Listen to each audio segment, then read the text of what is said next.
This is my daughter on her first day of high school. And this was also the day I had to say goodbye. Now, before you jump to conclusions, let me explain something. Because a lot of people say this, but the kids. I didn't abandon my child. And no, I didn't just leave her behind. But I also didn't put my life on hold either.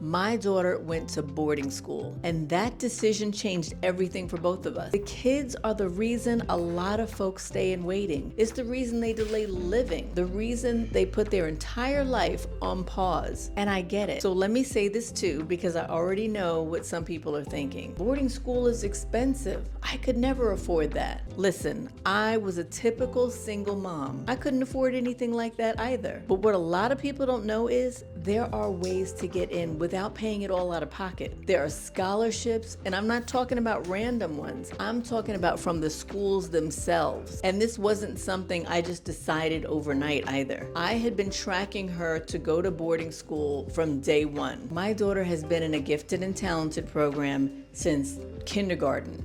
And from the third grade, teachers were already approaching me and recommending her for schools where she could get the best education and opportunities. And that meant private boarding school. Now, I didn't want her going away that early because we're very close. And she was very close to her dad too. So it wasn't even a thought at that time, but it still stayed in the back of my mind. So when she got to middle school, I started having conversations with her and her father about it, just as a consideration at that time for high school. One conversation led to another. Sometime later, we went to a fair. At this fair, there were over 100 boarding schools from all over the country. We made our rounds at the different tables, and she listened to them talking.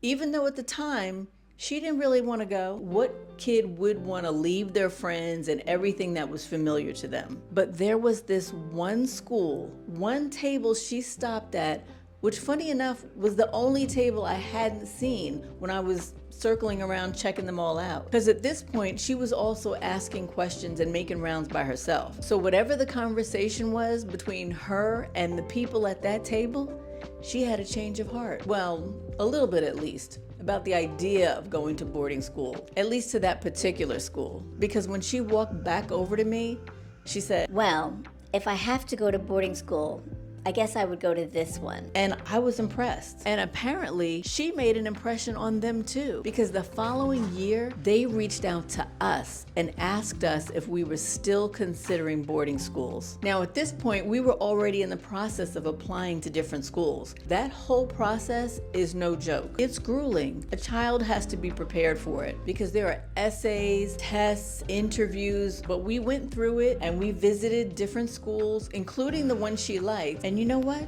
They offered her a full ride. And I remember someone telling me, you should always love the school that loves you. So even though there were other great schools in mind, some offering partial scholarships, that's the one we chose because it loved us the most. It was a total game changer for both of us. She had the most magnificent experience, and the level of education she received was beyond impressive. Right now, she's in college. She got accepted into her number one choice again, and she's doing really, really well. I have no regrets.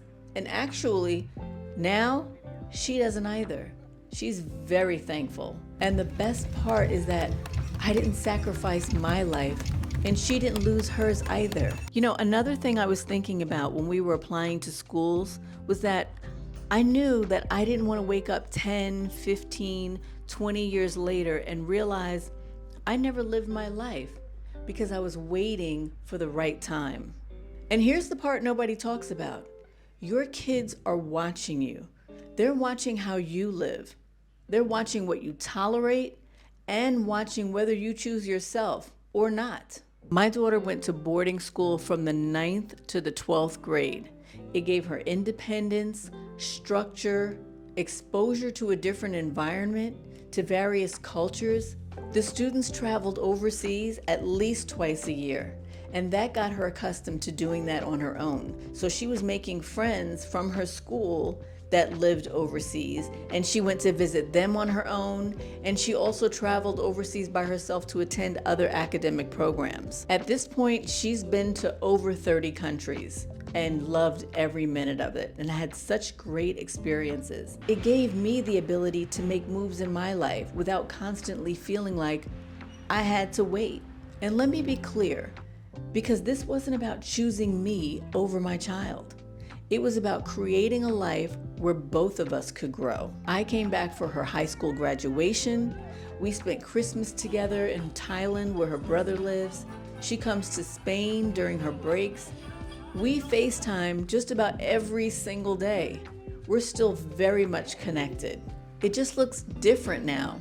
In fact, our connection that we have now is even more intentional when we talk. Whereas before, I was a typical taxi driver mom. Later, when she got her license, she was off to be with her friends most of the time. So if anything, our relationship has become even stronger. Someone watching this is thinking, okay, that's worked for you, but my situation is different. And that might be, but that doesn't mean you don't have options. We have to start having honest conversations with our kids. And I'm not talking about telling them what's happening, including them in the thought process. You'd be surprised what kids can handle when you actually talk to them like they matter. The second thing is, stop assuming what your kids need. A lot of times we decide for them. They need stability. They need this environment. They can't handle change. But sometimes that's our fear, not theirs. The third thing is exposure. Give them exposure to different environments, different people, different ways of living. Because once they see that there's more out there, they start thinking differently too. And you don't have to have one big drastic move overnight. You can start small. Maybe it's a conversation. Maybe it's a visit somewhere new.